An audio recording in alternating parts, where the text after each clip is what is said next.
Hello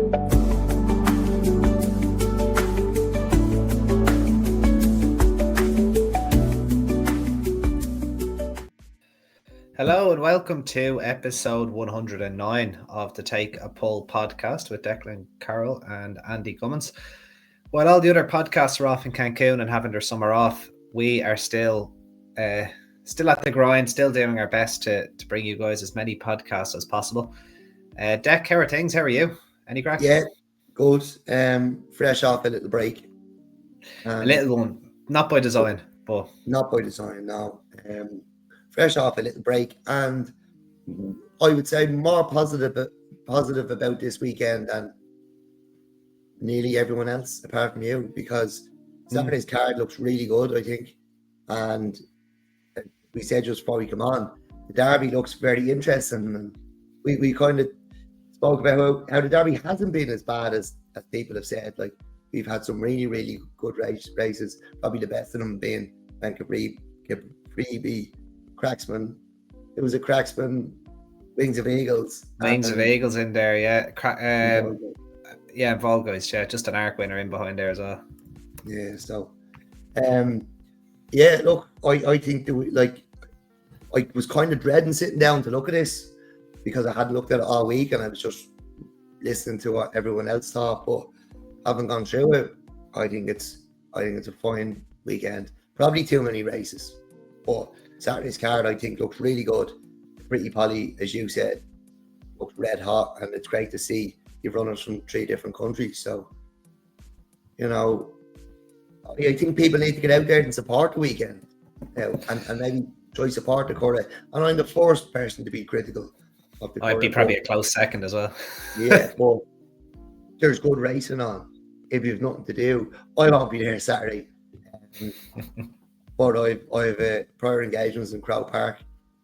But I probably wouldn't nip down if I wasn't going to Curragh. So look, sometimes you have to stop moaning and go and support racing.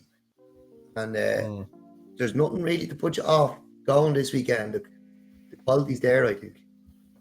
The quality is there for sure. And there is things to do down in the Curragh as well. Like they do their best to look after you. It's just that it is a big place, and when it doesn't get the numbers, it feels soulless. And I don't know if that's a fair thing to say, but the one thing that does have soul is the racing. Is you very rarely get a bad card at the Curragh.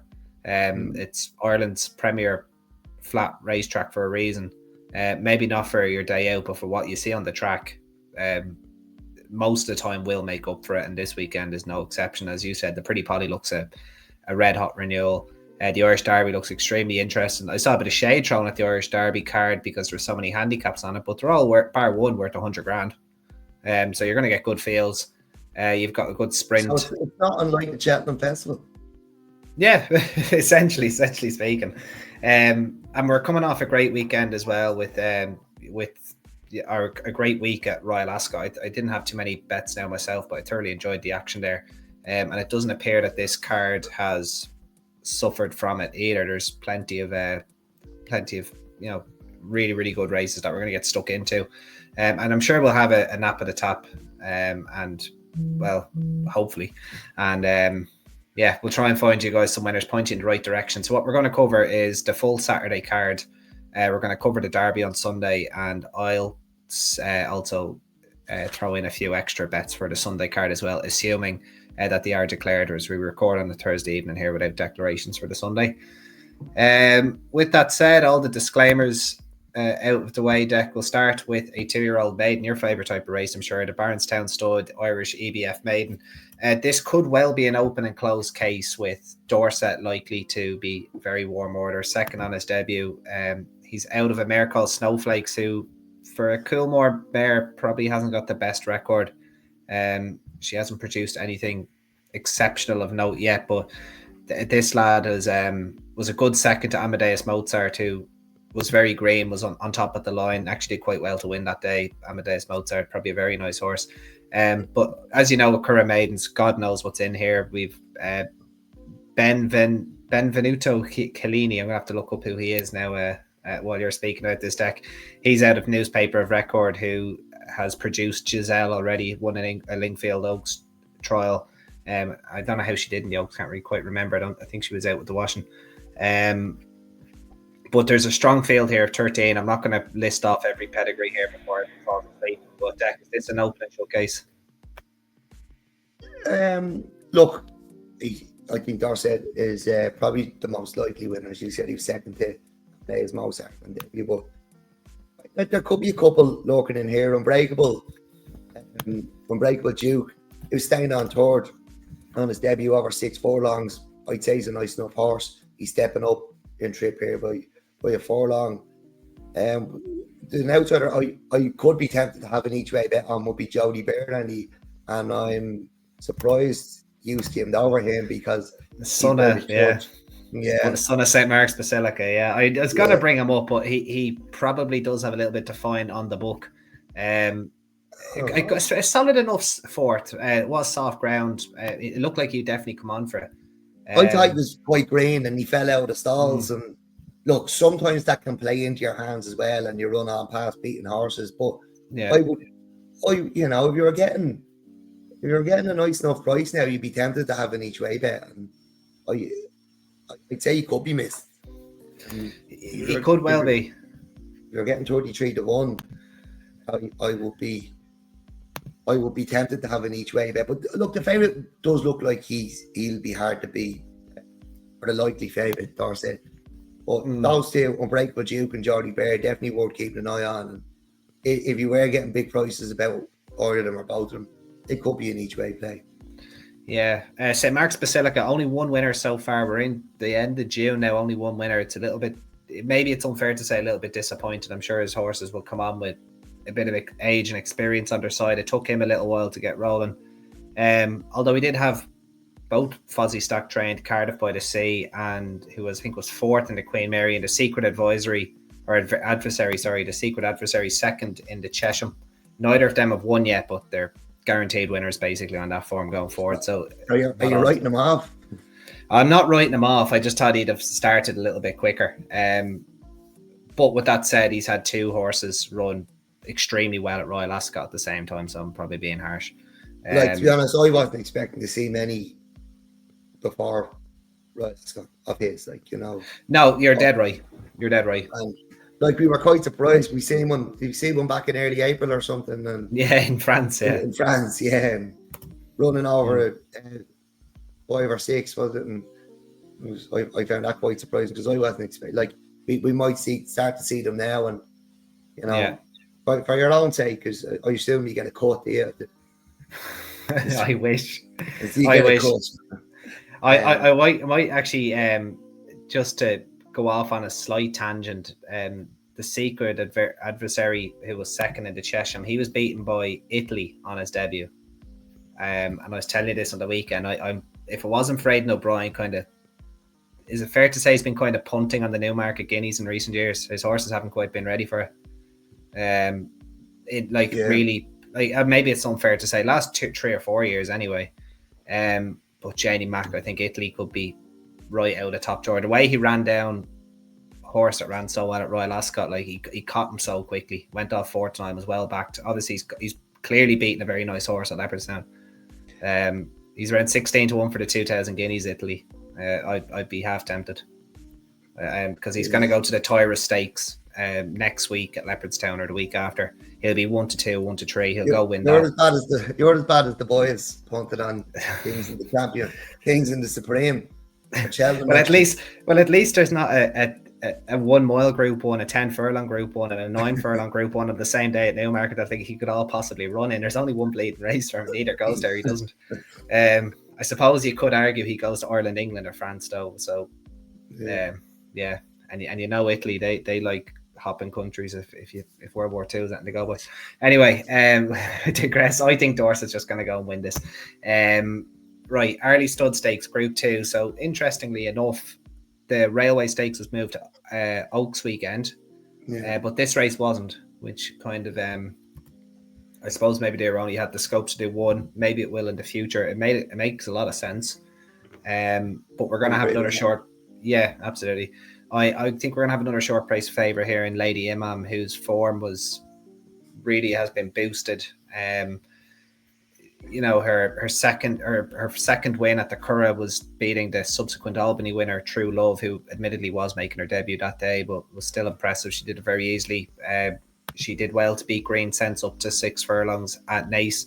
I was speaking to you though off air or offline, I suppose, that you know these early 2-year-olds, their progression can stop very, very quickly, especially when they have 3 quick fire runs and are as impressive as they are. So I still think she's probably going to go and win this, but given her likely odds, I think I'm going to have to proceed with caution here. But what do you think? I'm going to take her on, and she is 3 from 3. The form of her Group 3 win is not working out. I know she beat True Love, who won well, did win well now at Ascot. But as you said, she beat True Love when she was making her debut, and we know how much Aiden's can come on. I don't even think Lady Man's maiden form, where's she with her maiden? At the Dock? I don't even think that's working out great. Yeah. I would have slight concerns now, especially when she's going to be, what's she going to be, 1 to 2 shorter. I'd say she could, I'd say she could be extremely short. Maybe Aidan O'Brien's one keeps her honest, beautify, but she was only 3rd on debut. Maybe the colours and connections might have her a couple points shorter. She was a good 3rd to Valentina, who ran excellent in the Albany as well. I'd say that was a strong enough maiden. That was on 1,000 guineas day. I'd say she could come on a ton now, but I don't know if the price is going to reflect that. I could see her being 2 to 5 or something, to be honest with you. Yeah, I think she'd be very, very short. I have slight concerns about her. I did really like her on the eye, but when I delved into the form, I just have concerns. And I'm going to take her on with LeBlanc Queen, and she beat Green Soul by a neck on debut. Green Soul was followed up the next day. I'm not in love with horses coming back in trip, but if there is a place you're going to do it, it's as a 2-year-old, and she was probably gagging for the line against Green Soul. So where's that, Roscommon or something? She's coming to the Curragh. It's gonna be stiffer. I give her quite a good chance. I just don't think Lady Man's form is all that, and there's holes to be picked in it. Yeah, no, it's a fair enough point, and that's the best part of a mile. That race at Roscommon, that's 7 furlongs and 130, 120 yards. It's pretty much 7.5 furlongs, so it's a right dropping trip. But if they boot her out, which is what I most likely think they're going to do, she wouldn't be without a chance.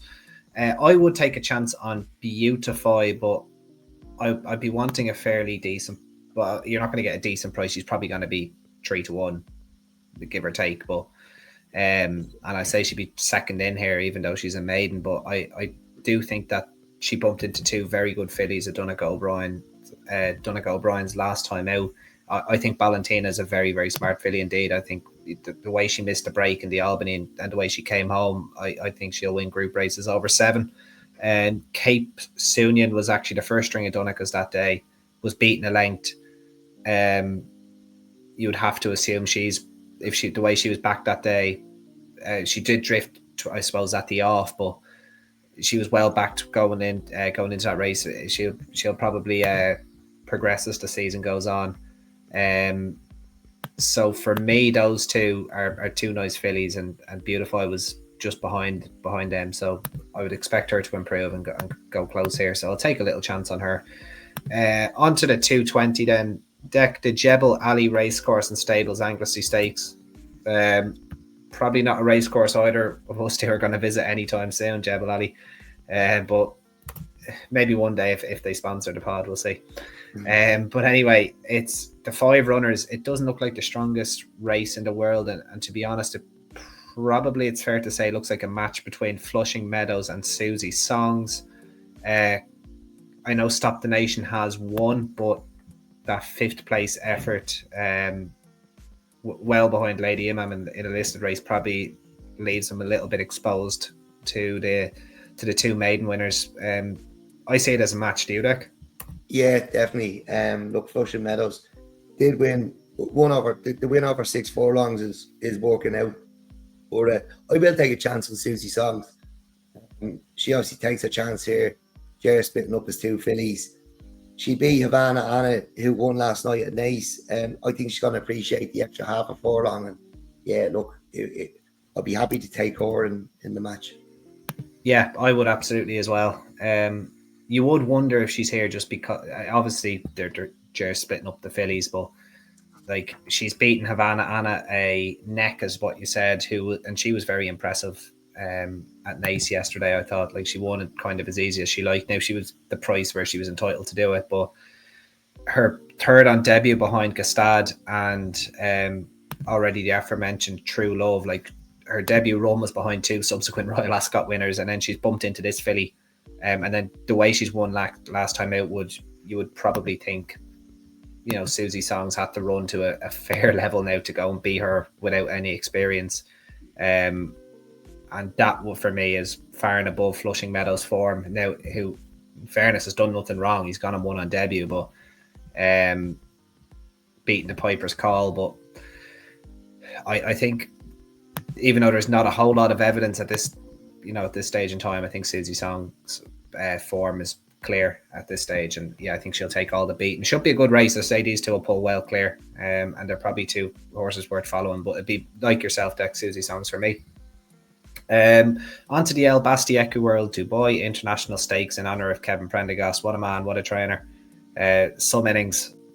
Any favourite horses, or am I putting you on the spot here now? Or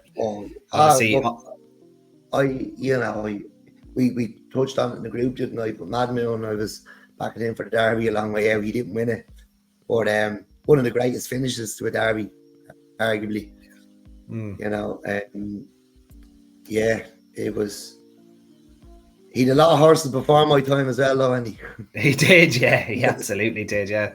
This man was training horses since bleeding forever. So, yeah, what a man, and good that the Curragh have honoured him here, popping him in a race name. Yeah, so 10 furlong Group 3 here, Deck. We've just got the 6 runners, and I suppose it's fair to say, as far as flat horses go, in the top Hall of Fame, there wouldn't be many, but Trust Your Instinct would have to be somewhere towards the top of the list at this stage. The hurdler, Trust Your Instinct. Yeah, the hurdler, the 123 rated hurdler and the 110 rated flat horse. I'd say if they decide to go back hurdling with him, it is an awful shame he's been gelded. Yeah, it's probably required, but you wouldn't know, and I don't think he's done progressing. I don't know. There's none to crap. You know, you couldn't really crap about his form, I don't think, before he was getting. Yeah, probably not. No, probably not. He won 2 races, didn't he? So yeah, I think he won 2 races, and then did he have excuses in the other, or was he just beaten or something? He was tailed off behind in a Group 3 on soft ground, and then they gelded him, and yeah, and maybe they just wanted to go. Maybe they were thinking this is a lovely horse to go hurdling with. Which they did. Yeah, this is a horse that's rated 123 and was beaten half a length by Continuous when he was in his pomp and not being used as a pacemaker. Only went down a neck to Jan Bruegel last year. Won a Group 3 at the Irish Champions weekend when we tipped him up here at Leopardstown. And then even this season, he's probably even taken his form even higher this season. Second. He gave lumps of weight away last day.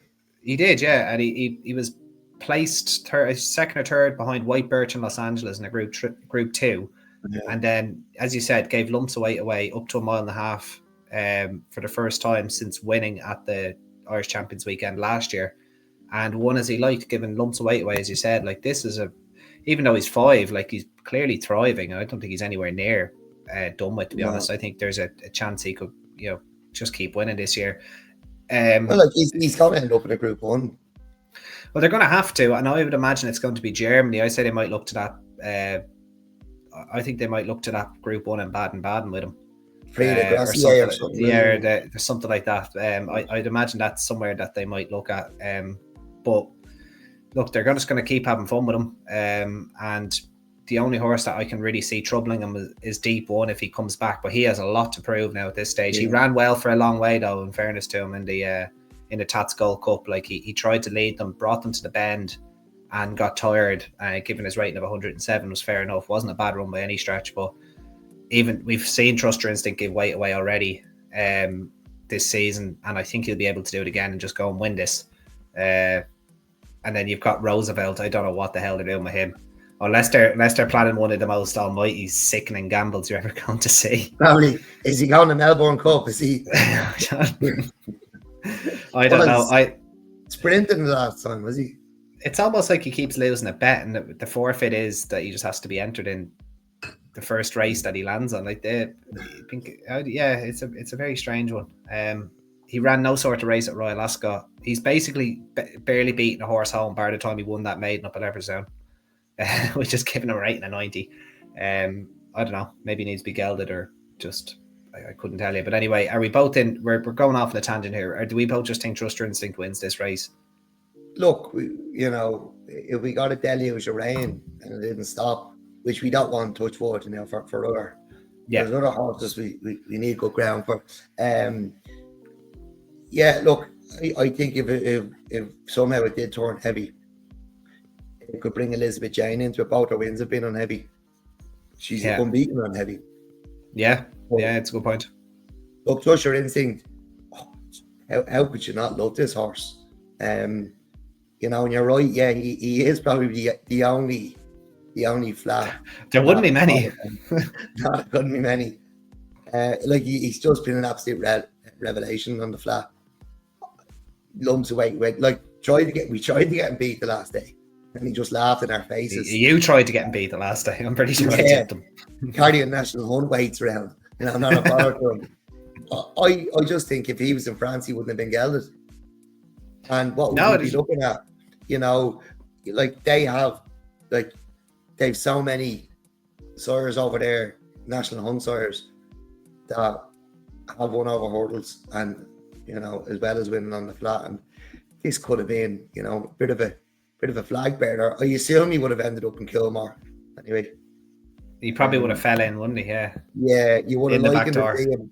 You would have liked to see him somewhere else, but I just think it's an awful shame. But where's the ceiling for him? I don't know. Where are you gonna have to place him soon? Could he run in an Irish Ledger? That's exactly the plan. I'd say is the Irish Ledger. Now, could he run in the King George?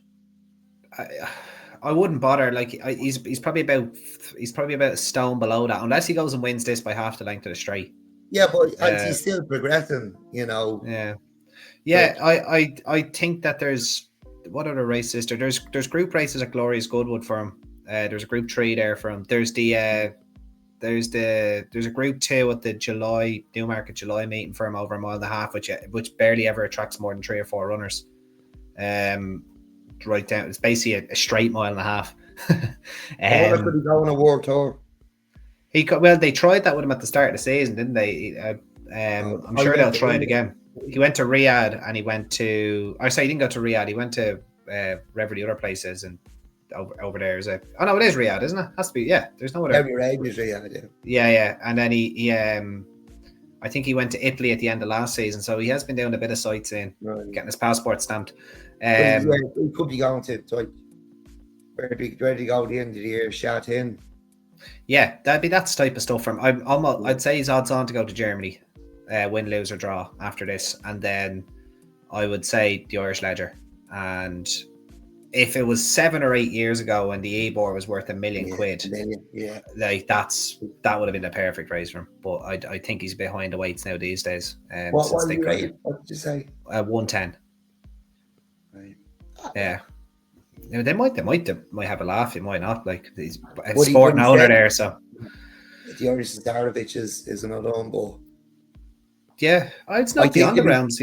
No, but I think there'll be something too well handicapped in that. Yeah, well, Aidan will just pull a 3-year-old from the back of the shed, won't he? And probably go and win it again, sell it off to Australia. Roosevelt. Yeah, exactly. Roosevelt, yeah. Pulling a bus. Still well to get into the race. Pulling the tank. Okay, right. The half tray. So we're both in agreement there. Probably as long as he's not odds on, Trust Your Instinct will be. Yeah, and obviously welcome the top Hall of Fame. Yeah, welcome. Yeah, he In there, joins. Jeremy. Who, but He didn't show up played to. all right in the Queen Anne last week. Yeah, didn't show up to on the Queen Anne actually, and but anyway, we'll see. back to maybe the Jim Duggan for him, or the Tim Duggan. Right, so the Paddy Power Pretty Polly Stakes is next. Group 1, over the 10 furlongs, half 3 on Saturday. This is a proper race now. This kind of the generations meeting each other with the Oaks runner-up Whirl, who ran so well. Aidan was a bit worried about the trip, but she was only just kind of outstayed by the favourite. I can't even remember her name now. Oh, Minnie Hawk, isn't it? Minnie Hawk. And then We Might Take the Long Way, who was an excellent fourth in the Oaks after winning her trial at Naas. We've last year's Prix Diane runner-up Servi in here. Great to have a French runner. The field is rounded out by Magical Hope, Kalpana, another great to see her over to the Curragh for the second time. John C. or Jancis for Willie McCreary, going to be a lively enough outsider. I don't think she's done progressing, but probably won't be winning this. And then Higher Leaves for Henry de Bromhead in here as well. So a very strong field of 7. A really good renewal of this race. Who do you fancy here, Doc? Yeah, Henry's getting jiggy on the flat, isn't he? He is, yeah. Tomorrow. Back from 28s into 7s. Right. He won a listed race at Sandown the other week. A sprint, 5 furlong sprint. Yeah. That's the one Colin rode, isn't it? Yeah, Colin got up on the line. Yeah. And this filly has won in France, Toulouse, I think. Yeah. Yeah. So, look, yeah, I think it's an absolute cracker, and I'm gonna give a selection, Andy, but I don't really have a strong one, and it's a race. I'd rather watch like Kalpana. She won the Fillies and Mares at Ascot at the Mudfest in October. She was touring the Tarsals Gold Cup on her seasonal debut. Like, she's gonna come on for that, you'd hope. I wonder, does she want the 12 more than the 10 though? The same at World. She was just touched off at Epsom. She did win the Musidora, but is she going to be stronger at 12? Sorby, 7 in the Arc. She was second to Aventur. Is that what we call it? Aventura. You can go with Aventura. That's good for me. Yeah, the horse that was second in the Arc. Sorby was second in the Prix Diane last year. I would have a slight concern about the ground now, only because we haven't seen her on fast ground. But who's to say she won't improve for it? But it's just those slight concerns about trip and ground for those 3 I've mentioned left me with We Might Take the Long Way. She possibly didn't stay at Epsom. She's coming back 2 furlongs. She does have a bit to find with Whirl on that form at Epsom, but like, if she didn't stay, you're happy to forgive her. So it would be a very tentative selection, but it's a race I'm really looking forward to watching. But just there's something shocking, Andy. I've done an Aidan O'Brien in the Guineas, and I've left myself short on the wine. So I'm out. I'm going to have. Is it all right if we pause this for a second? Absolutely, no problem. We'll be back. After this short break. Very good. Right, back after a quick refreshment. Well, for Deck, I forgot mine.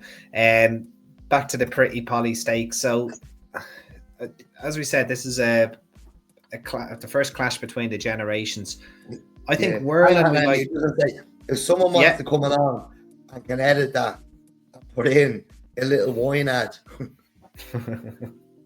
just where we cut it there. Yeah, we'll send it off to anyone that's. We'll send it off to anyone that's willing to listen to us.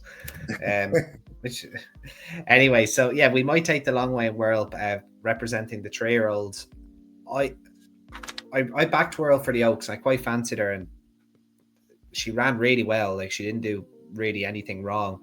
Her running style, she's probably going to try and make all again here. I don't like that really at the Curragh. It can be done, but especially against 4-year-olds, I'm just a little bit hesitant.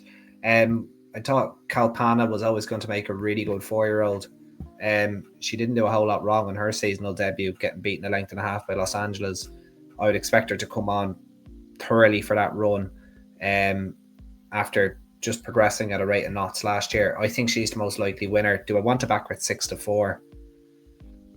I could be tempted, I suppose. I'll see how my Saturday goes. Probably. Survey though at 11 or 12 to 1 is like, you can make an argument looking at the pick of her form that a bit of decent ground is, could help her, and maybe they're coming over for that. She ran really well behind Adventure on her seasonal reappearance as you stated, Deck, and that was a really good run. She wasn't disgraced by any means in the Arc, finishing 7th last year. And her best run obviously being the Group 2 win at Longchamp or the second in the Prix d'Anne, both on decent enough ground. It was officially good to soft, but good to soft France is kind of, it's basically like a roll, isn't it? So I think Kalpana is the most likely winner, but I think the French filly Survey, like, I think the 4-year-olds could have this between them, and it's not that I don't think World's a good filly. I think she absolutely is. I think it's just a testament to how strong this race actually is. It's definitely a race to follow. I think the Nassau winner could come out of this. Hell, the Arc winner could come out of this. To be honest with you, like, it's a really, really strong race, and I'd be tentatively with Kalpana, but like you, it's probably a race I would like to watch. Yeah, and look, you can give out about the Curragh, but you can't give out about the racing on it. No, it's an absolutely ideal Group 1. It's a really, really strong. It wouldn't have been out of place at Royal Ascot last week. Right, the 405 Sherry Fitzgerald Country Homes Ladies Derby Handicap over 10 furlongs. I found this race very hard, Deck. I'm going to let you take it away because you said you had 2 darts, so you can have mine as well. Go on. Yeah, look, ladies handicaps, they're difficult enough. It's like trying to find, I don't know, they're difficult enough at the best of times. But Nicola Burns has been riding quite well recently. She's actually 17% in 2005. Now, there's a couple of ways of looking at that. You can say, like, they don't have loads of opportunities. She might only be put up and, on horses that are going to win. But I just think she's been riding quite well recently. But this horse, big profit, in off 85, 1 off 78 at Leopardstown earlier on this month. Nicola Burns takes off the 7. All her wins have come between 9 and 10 furlongs. This trip is 10 furlongs. Look, I think the horse has a great chance on a jockey who's in form. And also, like, you will often look at jockeys in this, and there's, arguably no better lady rider around than Jodie Townend. She's on Tato. There we go. We're going to go with Tato, are we? Tatio. Tatio, Tato. Tatio, is it? Tatio. Look, last win came off 79. That was at Lingfield. It looks like the horse was bought to go hurling by Dennis Hogan. But it's 1 from 4 at the top, relatively unexposed on the flat. 1 at this trip. I'd have it between the 2 of them. I'm taking 2 in the ladies handicap. You can have 2. So I'm I'll not have taking one one for you. That's it. Yeah, you can have my dart, no problem. Right, next up is the Fitzpatrick's Mercedes-Benz Handicap at 440. This is over 6 furlongs. I'll take the reins on this one because you had 2 in the last one. I'll go straight in with Jessie Harrington's Cold Hearted, Hero 79. She won a maiden last time out, and I think on her 3-year-old form, 79 is a pretty competitive rating. She is back half a furlong and trip. That wouldn't bother me too much because they might go a little lick faster in handicap company. I think this is her first handicap. She's been kept to maidens, and she did run the listed race at the back end of last year at Newmarket. But she's finally got her head in front, and I think she'll be able to start progressing now on her 9th start, especially with the yard after taking a turn for the better there in recent times as well. So, I'll take Cold Hearted in the sprint, Deck. Who do you like? Look, as I often say through the winter, Andy, I've no interest in this bumper. It's not quite the bumper yet, though. The bumper's an egg race. Oh, so sorry. I do have something in this. Sorry. I actually have quite a strong fancy here. John Riggins. Yeah, I thought so. I was about to say that. You were telling me all about this thing before we started, and now you're skipping it because it's a bumper. Anyway, go on. Yeah, because I had the forecast in the race prior. John Riggins actually won off £1 lower 2 starts ago. 7 lengths on his next run. Anyone wants to write into us about how anyone wants to work that one out. But can you?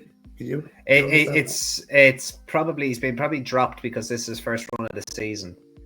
So he won. This is second run of the season, is it? No, it's first run of the season. He hasn't run since November. All right. So geez, this is right, that's the reason. Now he's gone well fresh in the past. Like a couple of fourth placed efforts there. The last 2 seasons. So and he has won off a break, albeit a maiden, when he may be entitled to do so. But he has done it in the past. The break was just my little question mark there. But the reason long story short, the reason he has been dropped is the winter off. Right. So he ran 1 since he won. He's down to £1 higher as a winning mark, which was all record distance. He's won on good and he's won on soft. So, we done a podcast a few weeks ago, and it was 36 hours out to the start of the meeting. Due to the weather forecast, one of us was walking off good and one of us was walking off soft. So I don't really care. I don't really care what the weather's going to be like because he's won on both. So I do really fancy him. All right, John Wiggins then for deck and cold-hearted for myself. The last race is a maiden, the Cadine Hotel Irish maiden. Don't really have one in this now, and you just said you've no interest in the bumper. One of the quickest bumpers that's ever going to be run, possibly. I would imagine Naples is the one that most people are going to flock to. Paddy Toomey, in these 3-year-old maidens, he tends to have a decent record in them. This lad's dropping back from a mile. He is by Mema, so it does make sense. Sun Shoulder gets first-time cheap pieces after finishing second first time out at Navan as a 33-1 shot. He was beaten by Seattle, who was a big money purchase for Coolmore. I would probably take a chance on him, but I'd say himself and Naples are going to be fighting each other at the top of the market. Sun Shoulder in his first-time cheap pieces, first-time pieces Ben Cohn booked. That will do me in the bumper, is what Deck said. So that brings us to an end of the Sunday card. I'll bring straight up the Irish Derby.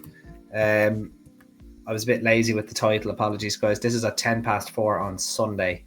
We are working without declarations. We've got 10 runners at the moment. What I am going to say, though, is the betting it's not definite, but Lazy Griff is quite weak in the betting. So I'm not 100% sure he's going to make the trip over. Pride of Aris has halved in price, so it looks like he's on his way. Lambourne's here to try and to do the English-Irish double. He's 4-5 to do so. You really fancy Green Impact for the Derby. You just fancied him for the wrong one because he's going to rock up here by the looks Deck. And then you've got Puppet Master Series contender Shackleton, Sir Dinadan for Rave Becca. I wonder if he's in for pacemaking duties for possibly Green Impact or even Rave Beckett's other runner, Pride of Aris. And then you've the Derby third Tennessee Stud, and you've Thrice, who is a kind of an unconsidered 50-1 shot. Although he did win a Group 3 last time out, the Gallinule Stakes. Well, he won it in the stewards room. I think you get a free entry if you win that. It's a win in your in race. I think the only one in Ireland. So that is the Irish Derby field. Who do you like? Sure, you know who I like, Andy. I do, yeah. Yeah, look, he was the best 2-year-old in Ireland, if not the best 2-year-old in Ireland and Britain last year. The stable was under a cloud when he ran in the Guineas. I thought he travelled well. He just didn't pick up. But we know why he didn't pick up now. At Leopardstown the last day, he was always doing enough over 9 furlongs. I still think he's boy Wooten Bassett. He's bred for the trip. He's bred to do anything, isn't he? But he's by Wooden Bassett, who can, like, he saw the Queen's Vase winner last week, and Galileo Mares can Galileo mares can do anything. So Yeah. I'd be confident enough he'll get 12 furlongs. Yeah, I've no doubts about it. I think he goes and wins it, and I think he can go back to 10. I think this is a proper horse. I think he could be the 3-year-old star by the end of the season. I'd say you can do what you want with him, but just put a line through the Guineas run. We know that the stable was not too well at the time, but he did travel well for a long way. He just couldn't pick up, and it was probably the sign of a sick horse, or there was something wrong in that stable at the time. But I think this thing could be anything. Lambourn won at Epsom, and like I do like Lambourn, but and you said it as well, Andy. I don't know whether you said it on here, but you definitely said it to me privately or in the group privately that the Epsom Derby's nearly about just ticking off who won't get the trip, and there was a lot of them in there who wouldn't get the trip. We knew he would. He did get a good mention when we covered the race, and he went and won. He won well. Tennessee Stud followed him home in third. Lady Griff a second. The thing about the price with Lady Griff, Andy, what price would you make him? Because if he's definitely going to run, you're saying it's because he's not going to run. But it's hard to make him much shorter because he's been beaten by Lambourn twice now. So you'd have to say he's held. He's not going to win the race. Whereas although at the same time, Tennessee Stud's 100-30, and Lazy Griff was behind him. Yeah, Tennessee Stud is probably he less exposed, and he's been beaten by Lambourn once. You'd have to say Lambourn has the measure of Lazy Griff. Yeah, that's fair. Yeah. It's fair to say. Yeah, Tennessee Stud came from a long way back at Epsom as well, whereas the pace held up. So Lazy Griff was in the van with Lambourn. Yeah. They basically stayed there 1 and 2 the whole race. So I suppose, but that probably tells you that Lambourn's possibly a bad price at 4-5. If something challenges him on the front end. Yeah, absolutely. Look, he's not for me because of Green Impact. I really enjoyed the Derby at Epsom. And I'd like to see the form being backed up, but they can back it up by running up the arse of, or chasing the arse of Green Impact home. And Pride of Aris, I don't think anyone should ever back anything that ran into Dante again. I was very, very sweet on Pride of Aris, but look, I think that the Dante form that they filled the last 3, some of them went to Ascot very poor. You made a good point that they could have ran them rattling quick round or jarred up. Maybe they'll come back to form, or maybe they'll never be the same again. But until I see one of them putting in a decent performance, I won't be backing anything from the Dante again. And I do find it one of the hype trials for the race. I don't think it's the greatest record at Epsom, but it's one that people like to big up a lot, probably because it's run at, in fairness, a beautiful race course over the Juddmonte International trip. But I don't think it's always been the greatest trial for it. And I did fancy him, but I was proved wrong in the Derby. But yeah, Green Impact is going to fulfill the potential we hope he would. I think he gets back on track here. I was surprised to see him going to Leopardstown and running that race, but he went. He was just always doing enough. It wasn't visually impressive, but he was never going to be beaten there, and he did give weight away. I'm hoping he comes back and puts himself in the picture here, and I think he could be the 3-year-old star of the season. Interesting. That's a big show. I'm saying that since no, you have been. You absolutely have been. Yeah. Telephone numbers on him for Epsom, and I'm not one bit bitter about that, because I know he's gonna go and prove me right. And that's more important than money. No, it's not. I'm just trying to see if there's anything in here that has the balls to take on Lambourn, because nothing really took him on at Epsom. Like, Wayne Lorden was shaking the reins going up to the top of Tottenham Corner to try and keep him going. Like, if they can go maybe a little lick quicker. But I'm just trying to think what's going to bring them along, because Yeah, exactly. You have to eyeball him, but like all the horses that are likely to eyeball him are all also trained by Aidan O'Brien, so it's just not going to happen. Now he doesn't have to lead, obviously, because No, he didn't at Chester. Um, you'd be so dizzy leading the Chester now, wouldn't you? yeah, you would. Yeah, and the Chester Vaz, like you obviously, like you're talking about Derby trials, that's thrown up ruler of the world as well. So you know it's probably just as good as the Dante, if not possibly even better in recent Yeah, times. like the Dante's, Uh, you know, other than the trial that at the track, that's not even over the trip. mm.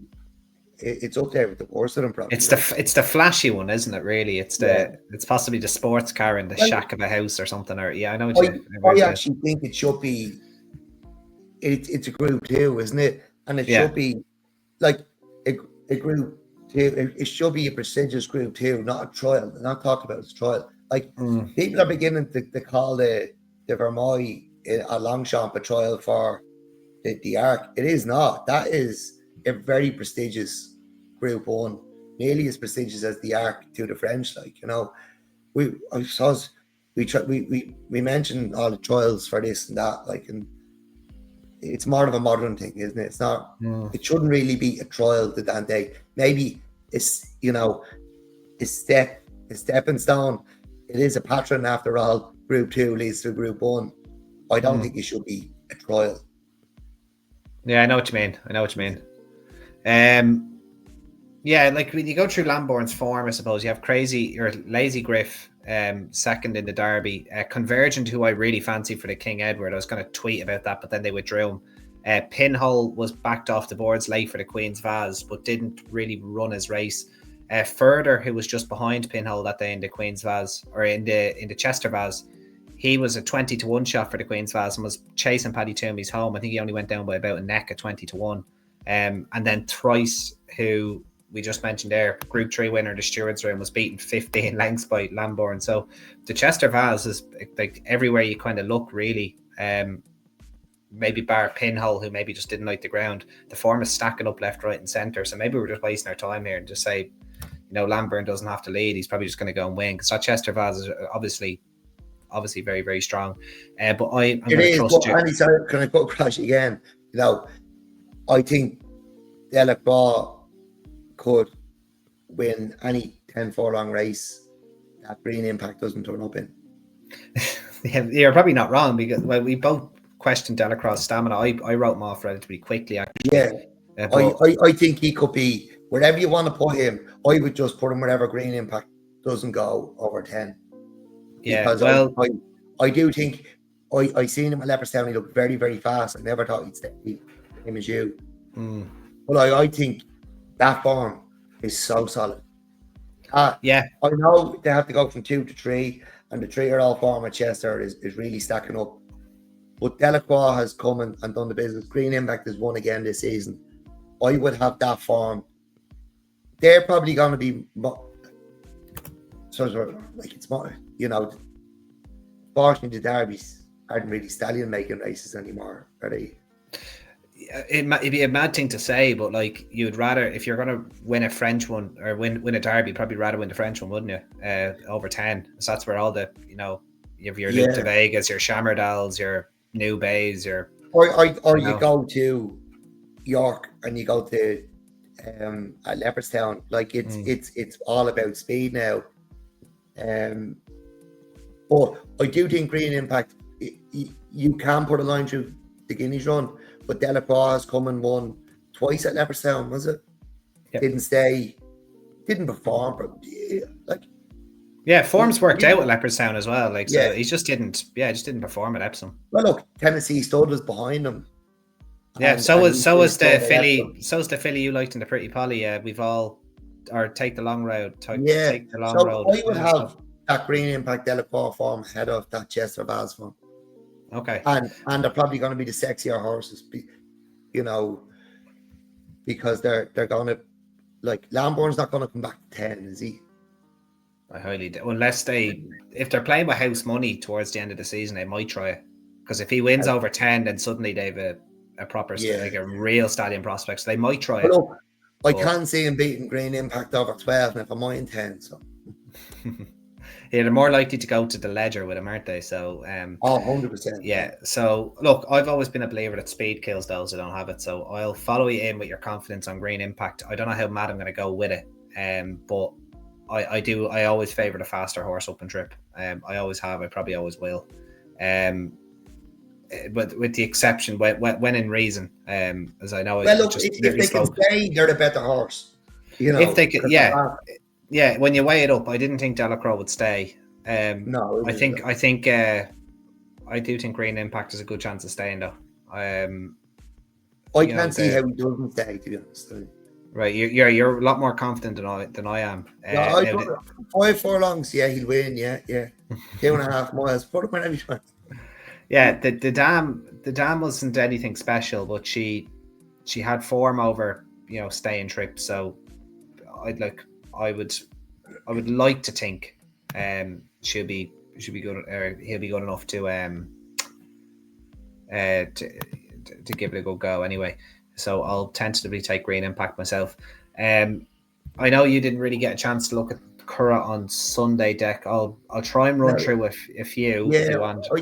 Just before you go off, Andy, and tell us about aunties and uncles, granddads, great granddads. The Dash Stakes, King Coon turns up here. Jay Kinsey is important in King Coon. Kev from Lillian Moyle as well. There's probably a couple of other lads I know that I can't think of right now, but good luck to them. And really, really nice horse. Great to see him back. He was out for a long time. They did have they were dreaming of Royal Ascot at one stage, and they were dreaming of Newmarket, Guineas. But he's had his issues, but it's great to see him back, and he's won the last day. So look, I think he's a chance in the race as well. I'll have a few pound on him, and sorry about that, lads, having a few pound on, but good luck. I thought are the July Cup entries out? I thought they gave him an entry in that, but it looks like they haven't. He's actually 7 furlong Minstrel Stakes entry. Interesting. Very best looks to him. Jay's a gentleman. Met a few times up at Leopardstown. So that's fantastic. So we got 17 runners in the first race. It's hard to know what's going to run. Like you have horses like Genealogy and a few others. A Serious Contender, he's not in actually this one here, but they're over. There are multiple entered all over the place. Last year the race was won by Johnny Murta, so Tangapore would have to come back to form, but he's dropped down to a dangerous rating. It'd be interesting to see if there's a bit of money for him on the day, should he be declared, and then taking the Jesse Harrington improvement in form. Lady in Paris 20-1 winner last time out at Leopardstown. She's rated 84 now off the back of that. There are 2 runners in the opener that you could take a little chance on. There'd be 2 decent enough prices, especially Tangapore. The Irish Derby Festival Handicap is the next race. That's over 1 mile. Good to see Chesasme back as well. He ran really well on his seasonal reappearance. Wouldn't be without a chance there. Serialised. Chesasme, do you remember the Fozzie Stack horse? I think Chesasme, yeah. Yeah. And then you have Genealogy, who I mentioned, has entered about 40 times on Sunday. Hard to know where he's going to run, as is Mississippi River.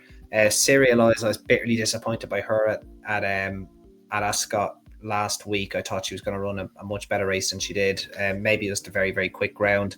I would give her a chance, but I just don't like the 11-day turnaround after running so poorly at Ascot. So I'd probably take a chance on Chesasme there in the second. Third race, you've already mentioned King Coon. Patience is starting to run a little bit thin with my mate Alfie. I was actually expecting him to be the best sprinter in the country by this stage. I still have a little bit of faith in him, but I want to see his price. Is he the highest rated? I don't think so. 110. It's hard to know. He could be, because Ireland don't have many great sprinters right now. But you've only won Group 1. Yeah, we're not known for sprinting. But I've been a little bit disappointed. Like, he was only beaten a length and a half the last day, but like he was beaten by Big Gossie as well, who was very unlucky that day.